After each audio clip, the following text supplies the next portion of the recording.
নমস্কার। ঈশ্বর দর্শন ইউটিউব চ্যানেলে আপনাদের সকলকে জানাই সুস্বাগতম। আজকের একটি ঈশ্বর কথায় বাবা ভোলানাথের একটি অলৌকিক ঘটনা আপনাকে শোনাবো, শুনবেন।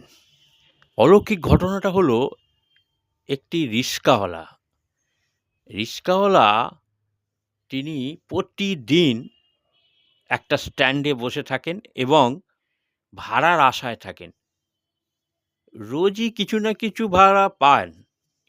কিন্তু একদিন সেই দিনটা তিনি ভাড়া পাননি।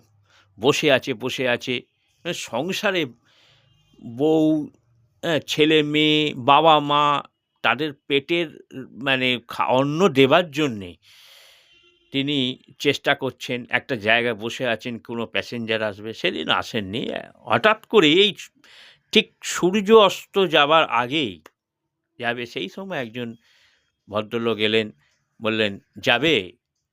আমি একটু ভোলানাথ মন্দিরে যাব।" ভোলানাথ মন্দিরে তখন ভদ্রলোক রিক্সাওয়ালা বলল, "হ্যাঁ, যাব তো, চলুন।"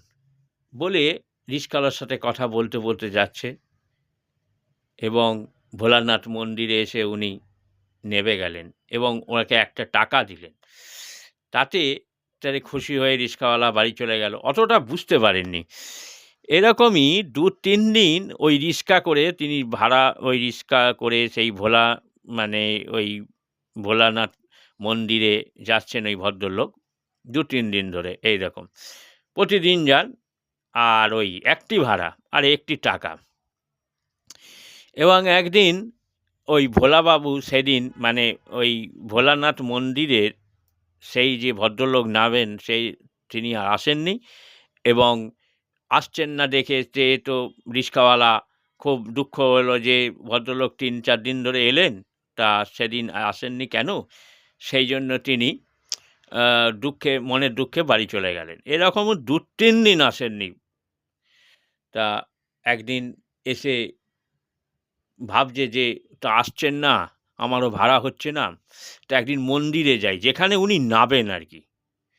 তা ওখানে নিয়ে বলছে, "এখানে ওই এ একজন ভদ্রলোক নাবেন আমার রিক্সা থেকে প্রতিদিনই।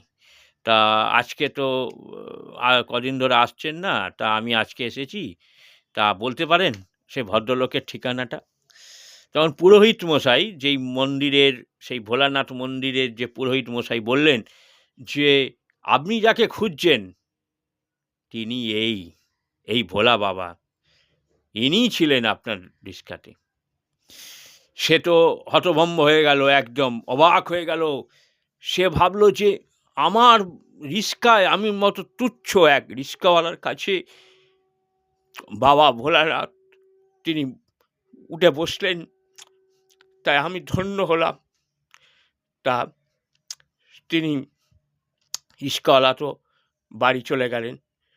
রাত্রিরে ওনাকে স্বপ্ন দিলেন যে, "আমি ছিলাম, তোমার চিন্তা নেই, কিন্তু তুমি এক জায়গায় বসো না, ঘুরে ঘুরে তুমি রিক্সা চালনা করো এবং প্যাসেঞ্জার তুমি পাবেই।" তাই সেই ভদ্রলোক ঘুরে ঘুরে করতে লাগলেন। এই ছিল ওনার অলৌকিক ঘটনা। তাই বেশি করে শুনবেন এবং সাবস্ক্রাইব করবেন।